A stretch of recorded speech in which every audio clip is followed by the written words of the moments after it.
इसके 6 भेद हैं समास के। 6 भेद कौन कौन से मैंने आपको बताए हैं? अव्ययीभाव समास, तत्पुरुष समास, कर्मधारय समास, द्विगु समास, द्वंद्व समास और बहुव्रीहि समास। ठीक है, ये 6 भेद मैंने बताए। तो अब हम इनके बारे में देखेंगे कि ये क्या क्या होते हैं और किस तरह से इनका यूज होता है।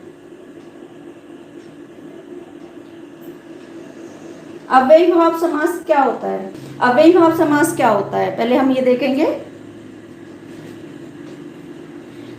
जहां पर समस्त पद का पहला पद अव्यय हो और संपूर्ण पद क्रिया विशेषण अव्यय का काम करे, वहां अव्ययीभाव समास होता है। अब आप कहेंगे अव्यय क्या होता है ना? तो अव्यय जानेंगे तभी तो आप इस समास को जान पाएंगे। तो अव्यय जो होता है वो जिन शब्दों पर, याद रखिएगा, जिन शब्दों पर लिंग, वचन या कारक का कोई प्रभाव नहीं पड़ता, मतलब जिनका रूप चेंज नहीं होता किसी से भी। समझ आ रही है? जिन शब्दों पर ना तो वचन का प्रभाव पड़ता, ना लिंग का प्रभाव पड़ता, ना कारक का प्रभाव पड़ता, और उनका किसी भी कंडीशन में चेंज नहीं होते जो शब्द, उनको हम अविकारी शब्द या अव्ययीभाव कहते हैं, अव्यय कहते हैं। ठीक है, अविकारी के नाम से भी आ सकता है क्वेश्चन और अव्यय के नाम से भी आ सकता है। समझ आ गया? ये मैंने इसलिए बताया है कि अव्ययीभाव को समझने के लिए आपको ये समझना जरूरी है। मतलब हम कह सकते हैं अव्यय क्या होता है? अव्यय का मतलब होता है जिसका व्यय ना हो। ठीक है, जिसका मतलब खर्च ना हो। इससे तो आप समझ सकते हैं कि व्यय और अव्यय का मतलब होता है जैसे खर्च करना, व्यय करना, है ना? तो वही चीज यहाँ पर कह रहे हैं कि जिसका खर्च ना हो कुछ भी, जिसका कुछ कम या ज्यादा ना हो, यानी चेंज ना हो, परिवर्तन ना हो, वो होता है अव्यय। मतलब ये कहा जा सकता है कि जो शब्द एक ही रूप में बने रहते हैं वो अव्यय कहलाते हैं। यहां तक आपकी समझ आ गई होगी। अब अव्ययीभाव समास क्या होता है आपकी समझ आ गई होगी कि जहां समस्त पद का पहला पद अव्यय हो, मतलब वो चेंज ना हो। पहला पद आप जानते ही हैं, मैंने क्या बताया था, पहला पद और उत्तर पद, 2 पद होते हैं। तो जहां समस्त पद का पहला पद चेंज ना हो, यानी कि अव्यय हो, और संपूर्ण पद क्रिया विशेषण। अब आप कहेंगे क्रिया विशेषण क्या होता है ना? तो ये भी बताना आपको जरूरी है कि क्रिया विशेषण क्या होता है। जो अव्यय शब्द होते हैं, क्रिया की विशेषता बताते हैं, उनको हम क्रिया विशेषण कहते हैं। समझ आ गई? तो अब कोई दिक्कत तो होगी नहीं समझने में। तो मतलब अव्ययीभाव समास क्या होता है? जहां पर समस्त पद का पहला पद अव्यय हो और संपूर्ण पद क्रिया विशेषण, वहां अव्यय का काम करे, वहां अव्ययीभाव समास होता है। ये समझ आ गई होगी। सेकंड हमारा है तत्पुरुष। सेकंड मैंने आपको बताया था तत्पुरुष समास। तो तत्पुरुष समास क्या होता है? जिस समास का पूर्व पद आपको पता ही है, पहला वाला पद पूर्व पद संज्ञा तथा गौण हो और उत्तर पद प्रधान हो। मतलब पहला पद संज्ञा हो और दूसरा पद जो है, यानी जिसे हम उत्तर पद कहते हैं, उसे वो प्रधान हो, उसे हम तत्पुरुष समास कहते हैं। ठीक है, और इस जो ये तत्पुरुष समास है, इसकी क्या पहचान है? इसमें कारक चिन्हों का यूज होता है, किंतु समस्त पद में उनका मतलब जो समस्त पद जो बनता है, समस्त पद क्या होता है? जब 2 शब्दों को या 2 से ज्यादा शब्दों को मिलाकर एक नए शब्द का निर्माण करते हैं तो वो क्या कहलाता है? समस्त पद। तो जब समस्त पद बनता है तो उसमें से हम कारक चिन्हों को हटा देते हैं। जब समास होता है तो उसमें 2 या 2 से शब्दों को मिला के हम समास बनाते हैं, और तत्पुरुष समास में क्या है? कारक चिन्हों का यूज होता है। लेकिन जब एक नया शब्द का निर्माण करते हैं तो जो कारक चिन्ह इसमें यूज होते हैं उन्हें हम हटा देते हैं। कारक चिन्हों की दृष्टि से तत्पुरुष समास के 6 भेद होते हैं। अब वो 6 भेद कौन से हैं उसके बारे में, जैसे कर्म तत्पुरुष है ना, इसमें क्या होता है, कर्म तत्पुरुष का जो चिन्ह होता है वो होता है को, ठीक है। उसके बाद करण तत्पुरुष, तो इसका क्या होता है से। जैसे कि दो शब्दों को मिला के हम कुछ बना रहे हैं नया शब्द, और उसके बीच में हम को लगा रहे हैं या से लगा रहे हैं। जैसे कि देखिए जैसे कर्ण तत्पुरुष का जैसे कोई उदाहरण है, तो जैसे यश प्राप्त, अब इसके बीच में हम क्या लगाएंगे को, तो यश को प्राप्त, तो ये क्या है, को जो हमने लगाया ये कारक चिन्ह है। ये कारक चिन्ह किसमें आता है, कर्ण तत्पुरुष। ये किसका चिन्ह है, कर्ण तत्पुरुष, ठीक है। ऐसे ही जो करण है, तो मैंने इसमें क्या बताया था, कारक चिन्ह से। जैसे कि इसमें अब हम बोलते हैं रेखांकित, ठीक है। अब हम इसमें क्या करेंगे, कारक चिन्ह लगाएंगे, जैसे रेखा से अंकित। से क्या है इसमें, से है कर्ण तत्पुरुष का कारक चिन्ह। जब हम इसे हटा देंगे, जब हम इसका समस्त पद बनाएंगे, मैंने क्या बोला कि दो शब्दों से मिला के नए शब्द का निर्माण करते हैं, लेकिन तत्पुरुष समास में क्या है, कारक चिन्हों का यूज होता है, तो इसमें से लगा हुआ है, रेखा से अंकित। तो जब हम इसे हटा देंगे यानी समस्त पद बना देंगे, तो इसमें क्या होगा, से हट जाएगा, तो ये हो जाएगा रेखांकित। समझ आ गई। ऐसे ही संप्रदान, तीसरा इसका है संप्रदान। किसका है ये, तत्पुरुष समास के, ये इसके भेद हैं। संप्रदान इसमें क्या है, कारक चिन्ह के लिए। जैसे अब हमने देखिए ये एक हमारे पास रसोई घर है ना, रसोई घर है, तो इसमें हम कारक चिन्ह लगाएंगे। हमने क्या बताया, इसका कारक चिन्ह संप्रदान तत्पुरुष के लिए, तो इसमें हम हमारा जो कारक चिन्ह है वो है के लिए, तो रसोई के लिए घर हो जाएगा। यहाँ तक समझ आ गई, अच्छी तरह समझ आ रही होगी, नहीं आ रही हो तो पूछ लीजिएगा। तो जब हम इसे हटा देंगे, अभी कई सारे दो शब्द हैं, रसोई के लिए घर। अब रसोई और घर दो शब्द मिले हुए हैं, के लिए क्या है, संप्रदान तत्पुरुष का कारक चिन्ह है। तो जब हम इसे समस्त पद बनाएंगे, समस्त पद क्या होता है, जब दो शब्दों से मिलकर यानी कि पूर्व पद और उत्तर पद को मिलाकर जब नया शब्द बनता है उसे हम कहते हैं समस्त पद। तो समस्त पद जब हम बनाएंगे यानी कि रसोई घर, तो हम इसमें से कारक चिन्ह को हटा देंगे, यानी हम इसमें से के लिए हटा देंगे, ठीक है। आगे अपदान तत्पुरुष, उसका क्या है कारक चिन्ह से, इसका भी से है। अब आप कहेंगे ऐसे कैसे हम पहचानेंगे जी, इसमें भी से है अपदान तत्पुरुष में, और करण तत्पुरुष में भी से है, तो ऐसे कैसे पहचानेंगे। तो इसका भी एक तरह से बोल देते हैं कि एक से होता है जोड़ने के लिए, और एक से का मतलब है अलग करना, ठीक है। तो जैसे कि मैंने बताया कि दोनों का कारक चिन्ह से है, तो आप कैसे करेंगे, अब इसे अपादान बोले या करण तत्पुरुष बोले, क्या बोले, तो इसमें इसकी पहचान ये है, से दोनों में है कारक चिन्ह, लेकिन जो करण तत्पुरुष है वहां पे जो से लगा है वो जोड़ रहा है, ठीक है, और जो यहाँ पे से लगा है अपादान तत्पुरुष में, ये अलग कर रहा है। जैसे इसका एग्जाम्पल देखिए, धन से हीन, ठीक है, धनहीन, तो ये क्या है, अपदान का है, यानी धन नहीं है उसके पास, है ना, धन से हीन, ये अलग करने वाली, तोड़ने वाली चीज है, और वहां पे क्या है, वो जोड़ने वाली चीज है। जैसे गुण युक्त, ये क्या है, कर्ण तत्पुरुष, तो इसका हमने जैसे बनाया तो क्या बनेगा, गुण से युक्त। यहाँ पे से यूज हो रहा है लेकिन ये जोड़ने के लिए, और यहाँ पे जो से यूज हो रहा है वो तोड़ने के लिए, अलग करने के लिए, है ना। तो जो करण तत्पुरुष है वहां पे से ही आएगा, वो भी उसका कारक चिन्ह है, और जो अपदान है तत्पुरुष वहां पे भी से आएगा, लेकिन वो तोड़ने के लिए। तो यहाँ तक किसी को कोई दिक्कत हो तो पूछ सकते हैं। और इसके जो कारक चिन्ह है वो भी बता दूंगी मैं, अभी तक किसी को कोई दिक्कत हो तो पूछ सकते हैं। फिर आगे अव्यय के प्रकार मैंने आपको बताए थे पहले भी, अभी शॉर्ट में थोड़ा सा मैं बता दे रही हूँ, क्योंकि ये जो क्वेश्चन आंसर मैं पूछूंगी तो उसमें आपको ये जानना बहुत जरूरी है।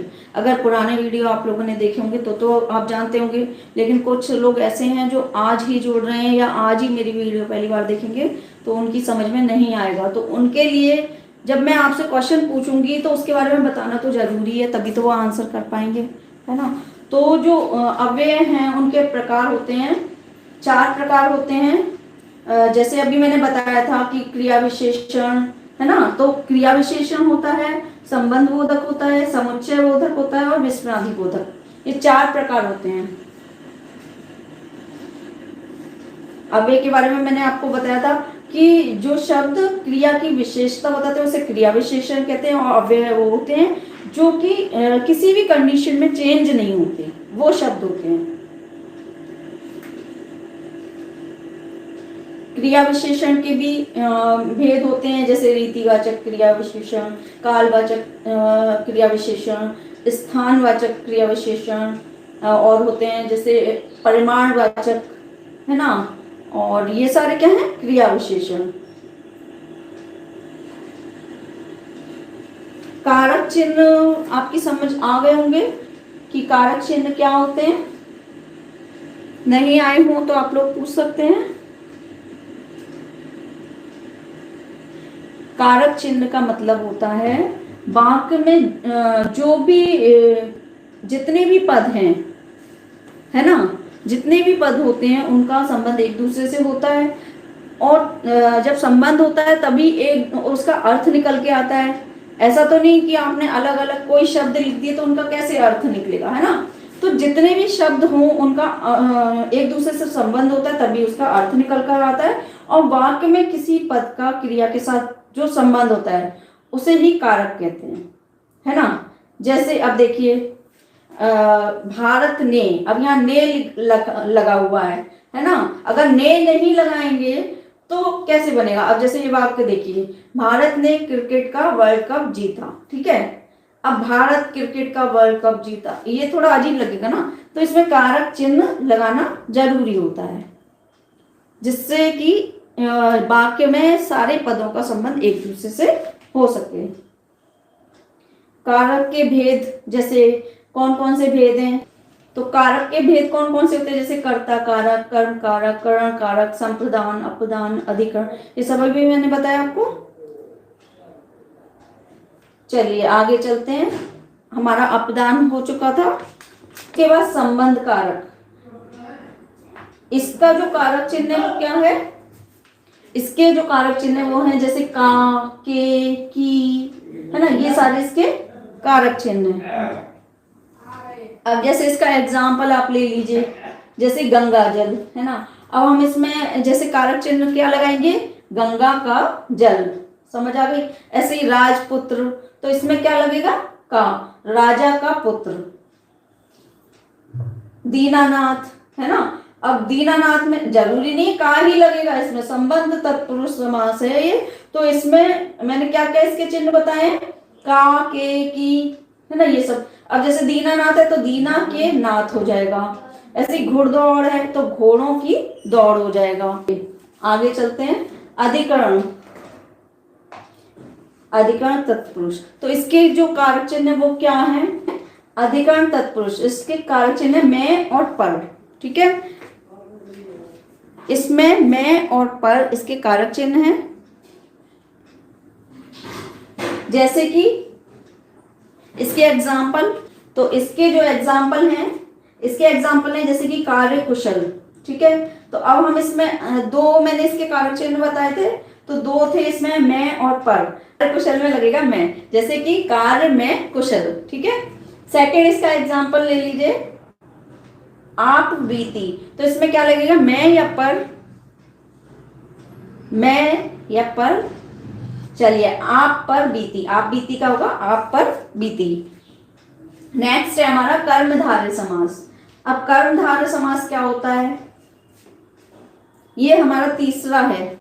6 होते हैं, अव्ययीभाव, तत्पुरुष, कर्मधारय, द्विगु और द्वंद्व, बहुविधि, ठीक है। लेकिन जो अभी तक चल रहे थे वो क्या थे, तत्पुरुष समास के भेद कौन कौन से थे, कर्म तत्पुरुष, करण तत्पुरुष, संप्रदान तत्पुरुष, अपदान तत्पुरुष, संबंध तत्पुरुष, अधिकरण तत्पुरुष, ठीक है। ये इसके भेद चल रहे थे, कौन से वाले कारक के, तत्पुरुष समास के। सेकंड वाला जो हमारा था उसके। अब हमारा थर्ड वाला है कौन सा, कर्मधारय समास। चलिए जो थर्ड वाला है कर्मधारय समास, वो किसे कहते हैं? कर्मधारय समास में दूसरा पद प्रधान हो और साथ में पहला पद विशेषण। कर्मधारय समास जो होता है इसमें क्या होता है कि दूसरा पद प्रधान होता है। दूसरा पद कौन सा है? उत्तर पद। और पहला पद कौन सा होता है? पूर्व पद। याद रखिएगा। और दोनों को मिला के क्या बनता है? समस्त पद। याद आ गया कि नहीं आया? चलिए, पूर्व पद, उत्तर पद, समस्त पद। तो इसमें जो होता है कर्मधारय समास में, इसमें क्या होता है? दूसरा पद जो होता है, जो कि उत्तर पद होता है, वो प्रधान होता है और पहला पद विशेषण होता है और दूसरा पद विशेष्य होता है। ठीक है? दोनों पदों में उपमेय उपमान का संबंध होता है, उसे कर्मधारय समास कहते हैं। आ गई होगी समझ में? चलिए आगे चलें। इसके एग्जाम्पल देख लेते हैं। जैसे महादेव, यानी कि इसका कैसे बनेगा? महान है जो देव। ठीक है? दूसरा,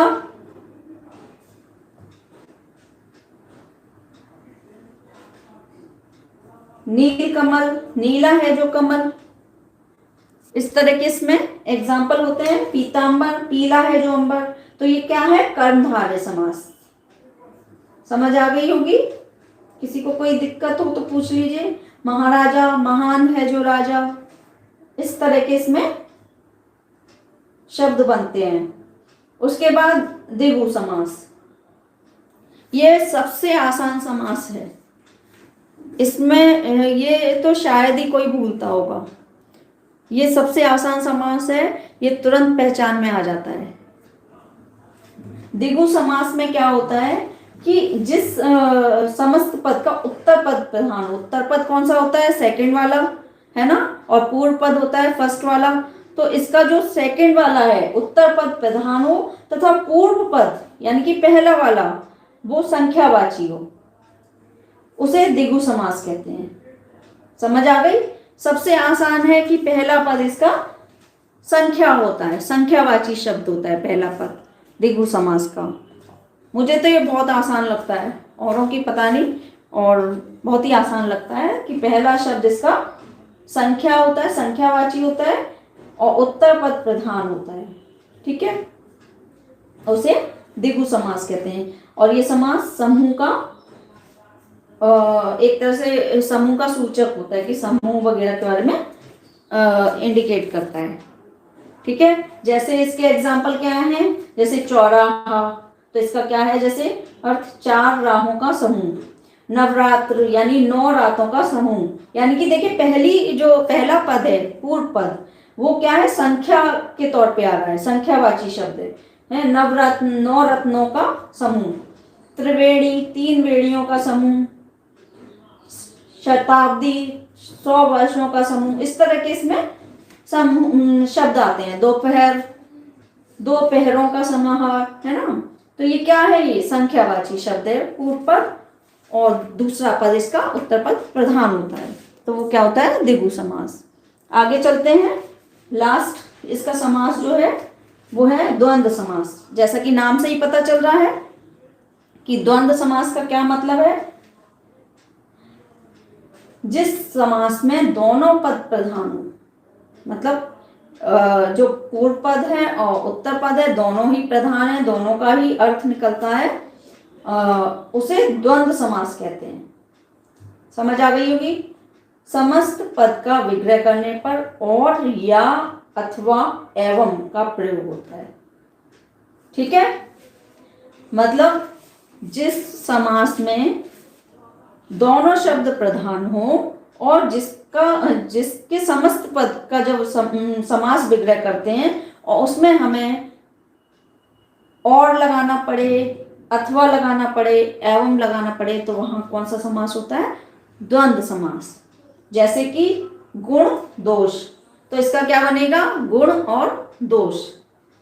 पाप पुण्य, तो इसका क्या बनेगा? पाप और पुण्य। दिन रात, दिन और रात। है ना। अब लाभ हानि, तो इसका क्या बनेगा, लाभ या हानि। मैंने क्या बोला, जहां पर और या अथवा लगाना पड़े, एवं लगाना पड़े, वहां पे क्या है, द्वंद्व समास है। यहां तक समझ आ गई होगी। किसी को कोई दिक्कत हो तो पूछ लीजिए। चलिए बहुव्रीहि के बारे में देखते हैं। जिस समास में दोनों पदों में से किसी की प्रधानता नहीं होती, समझ आ रही है। जिस समास में मैंने बताया आपको दो पद होते हैं। समास क्या होता है, किसी चीज का संक्षिप्त करने की प्रक्रिया, ठीक है। और उसके दो पद होते हैं समास के, कौन कौन से, पूर्व पद और गौण, पूर्व पद और उत्तर पद। पहला पद क्या होता है, पूर्व पद, और दूसरा पद होता है उत्तर पद। उन दोनों को मिलाते हैं समस्त पद बनता है, ठीक है। यहां तक मैंने कई बार बताया है आपको। उसके बाद अब जो ये बहुव्रीहि समास है, ये क्या होता है, जिस समास में दोनों पदों में से किसी की प्रधानता नहीं होती, ठीक है, किसी का कोई मतलब ही नहीं निकलता, ठीक है, और दोनों पद गौण रहकर तीसरे नए अर्थ का बोध कराते हैं। जब दोनों पदों को मिलाया जाता है तब कोई अर्थ बनता है, या तब कोई उसका मतलब निकलता है। अगर उन्हें अलग कर दिया जाए तो कोई मतलब नहीं निकले, या कोई प्रधानता नहीं है उनकी, लेकिन जब उन्हें बनाया, उसे मिला दिया जाए पूर्व पद और उत्तर पद को, तब कोई नया शब्द बनता है, तो उसे बहुव्रीहि समास कहते हैं। समझ आ गई होगी। इसके एग्जाम्पल देख लेते हैं। जैसे पीतांबर, पीला है अंबर जिसका अर्थात कृष्ण, ठीक है। ये क्या है, ये समस्त पद जो है ये पीतांबर है, पूरा पद मिला के बनाया हुआ है। और अगर हम इसका समास विग्रह करेंगे, यानी कि अलग कर देंगे, तो वो होगा पीला है अंबर जिसका अर्थात कृष्ण। ऐसे ही त्रिनेत्र, तो इसका देखिए, त्रि को अलग किया तो क्या है, कुछ नहीं, नेत्र कुछ नहीं। तो अब जब हम समास विग्रह कर रहे हैं, तो तीन है नेत्र जिसके, अर्थात कौन है वो, शिव। अब ये नया अर्थ बना ना, बहुव्रीहि समास में क्या है, जिससे कोई नया अर्थ बनता है। ऐसे ही नीलकंठ, नीला है कंठ जिसका, अर्थात कौन है, शिव। गजानन, गज के समान आनन है जिसका, अर्थात गणेश। तो यहाँ पे क्या है, बहुव्रीहि समास। यहां तक समझ आ गई होगी। किसी को कोई प्रॉब्लम हो तो पूछ सकते हैं, और नहीं है तो वेरी गुड। देखिए अभी मैंने थोड़ी देर पहले आपको कर्मधारय समास में भी, ये आप लोग थोड़े कंफ्यूज हो रहे होंगे, अभी हैं जो लोग वो भी, अगर आता होगा तो कोई बात नहीं, लेकिन जिन्हें नहीं आता होगा वो कंफ्यूज हो रहे होंगे। और बाद में जो लोग देखेंगे तो उनके डाउट में थोड़ा क्लियर करना चाहूंगी कि जो कर्मधारय और बहुव्रीहि में बहुत से उदाहरण एक से आ जाते हैं, तो आप लोग कहेंगे ये तो उसमें भी आ गया कर्मधारय में, और ये तो बहुव्रीहि में भी आ गया, तो फिर ऐसे कैसे हम बताएंगे कि ये किसका एग्जाम्पल है। हम अगर उसका लिख देंगे तो उसका गलत हो जाएगा। तो इसके लिए जैसे कि देखिए, अब ये जो है पीतांबर, ये आपका बहुव्रीहि समास में भी है एग्जाम्पल, है ना, और ये कर्मधारय में भी आया, ये उसमें, हाँ कर्मधारय में भी आया था। तो इसमें क्या होता है कि बहुत से शब्द ऐसे आ जाते हैं जो दोनों में ही आ जाते हैं, है ना। तो उस समय क्या होता है, ये किस पे डिपेंड करता है, इनके जो मैंने अभी आपको समास विग्रह करना सिखाया था, यानी कि समास को अलग करना, वाक्यों को अलग करना, तो ये उस पे डिपेंड करता है कि हम किस तरह से इसे अलग करके लिख रहे हैं, है ना। जैसे कि उसमें पीतांबर का किस तरह से किया हुआ है, पीला है जो अंबर, खाली यहीं तक किया था। और इसमें बहुव्रीहि में इसका कैसे किया है, पीला है अंबर जिसका अर्थात कृष्ण। तो ये इसका अंतर आ जाता है। उसके बाद दूसरा एग्जाम्पल हमने किसका लिया था, एक और लिया था हमने, एक और एग्जाम्पल बता रही थी मैं, चलिए कोई बात नहीं, एग्जाम्पल बाद में देख लेंगे। जैसे हाँ पीतांबर है, नीलकंठ है, तो ये दोनों में ही आ जाते हैं ये। जैसे कि देखिए, समस्त पद का एक, इसमें दिया हुआ है समस्त पद का एक पद दूसरे पद का विशेषण हो, जो पूरा जिसे मिला के पूरा एक शब्द बनता है, नया शब्द बनता है, उसे हम समस्त पद कहते हैं। ये मैंने आपको बताया था। तो जब समस्त पद का एक पद यानी कि चाहे वो पूर्व पद हो, उत्तर पद हो, जब एक पद दूसरे पद का विशेषण हो यानी कि विशेषता बता रहा हो, या दोनों पदों में उपमेय उपमान का संबंध हो, तो वहां पर क्या होता है, कर्मधारय समास होता है ना। और जब दोनों पदों के मेल से कोई तीसरा पद बनता है तो वहां पे होता है बहुव्रीहि। जैसे देखो, आप देखिए यहाँ पे जो बहुव्रीहि समास है उसमें भी पीतांबर है, तो इसको जब हमने मिलाया, पीतांबर, पीला है अंबर जिसका अर्थात कृष्ण, तो पीला है अंबर जिसका यानी कृष्ण बने हैं, नया शब्द क्या बना है, कृष्ण। तो यहाँ क्या है, बहुव्रीहि। और यहाँ पर पीतांबर का क्या हमने किया है, पीतांबर का हमने यहाँ पे क्या है, कर्मधारय समास है। पीला है जो अंबर है ना, पीला है जो अंबर, पीतांबर इसका दिया हुआ है, तो वहां क्या है, कर्मधारय। तो यहां तक आपको समझ आ गई होगी कि क्या चीज मैंने आपको समझाई है। इसमें कुछ एग्जाम्पल ऐसे हैं जो द्विगु समास में और बहुव्रीहि में भी आ जाते हैं। अब देखिए, हाँ, इसमें भी बहुत से लोग कंफ्यूज हो जाएंगे कि मैंने आपको ये बताया सीधे तौर पे, जहां संख्यावाची शब्द हो वहां पे द्विगु समास होता है, लेकिन कुछ ऐसे शब्द हैं जो कि बहुव्रीहि समास में आ जाते हैं, संख्यावाची शब्द। तो अब आप उन्हें कैसे पहचानेंगे, है ना। ये डाउट मैं आपका क्लियर करना चाहूंगी कि मैंने आपको क्लियर, ज्यादातर लोग यही कहते हैं जहाँ संख्यावाची शब्द है वहां द्विगु समास है, लेकिन ये भी हमारा डिपेंड करता है कि हम किस तरह से उनका समास विग्रह कर रहे हैं। अब जैसे त्रिफला है, तो इसमें क्या है, देखिए पहला शब्द क्या है, गिनतियों का आ रहा है, त्रि यानी कि 3, है ना। अब ये क्या है, ये दोनों में आ जाता है। एग्जाम्पल दे रही हूँ, और भी शब्द हैं, कल मैं उनके बारे में बताऊंगी, क्योंकि आज टाइम ओवर हो रहा है, केवल थोड़ा सा इसके बारे में बताऊंगी जिससे आपका डाउट क्लियर हो जाए। अब जैसे त्रिफला है, तो त्रिफला क्या है, द्विगु समास में भी आता है, और जैसे ये द्विगु में भी आता है और बहुव्रीहि में भी आता है। तो अब त्रिफला का जैसे हम समास विग्रह करेंगे तो किस तरह से करेंगे, अगर हम द्विगु समास में करते हैं तो 3 फलों का समाहार, ठीक है, ये द्विगु समास है ना। लेकिन ये इन्होंने गिनती वाली बात जो मैंने आपको बताई, मैं सिर्फ इसलिए समझा रही हूँ कि यहाँ अगर द्विगु समास है तो 3 फलों का समाहार, ये द्विगु समास। लेकिन जब ये बहुव्रीहि समास के अंतर्गत हम इसका समास विग्रह करेंगे तो हम इस तरह से करेंगे त्रिफला का कि 3 फलों वाली औषधि। अब 3 फलों वाली औषधि यानी कि एक नया शब्द बना है, औषधि, ठीक है, नया शब्द बना है इन्हें मिला के। तो यहाँ पर मैंने जैसे कि बताया था कि जिस समास में दोनों पदों में से किसी की प्रधानता नहीं होती और एक नया ही शब्द बनता है, वहां पर बहुव्रीहि समास होता है। तो अब यहाँ पर क्या है कि एक नया शब्द बना है, 3 फलों वाली औषधि तैयार हुई है, नया शब्द बना है औषधि, तो यहाँ पर बहुव्रीहि समास है। तो ये चीज आपकी समझ आ गई होगी। 2 शब्दों या 2 से अधिक शब्दों को संक्षिप्त करके जो नया शब्द बनाने की प्रक्रिया होती है उसे हम समास कहते हैं। और समस्त पद किसे कहते हैं, जो समास की प्रक्रिया होती है उससे बनने वाले नए शब्द को समस्त पद कहते हैं, ठीक है।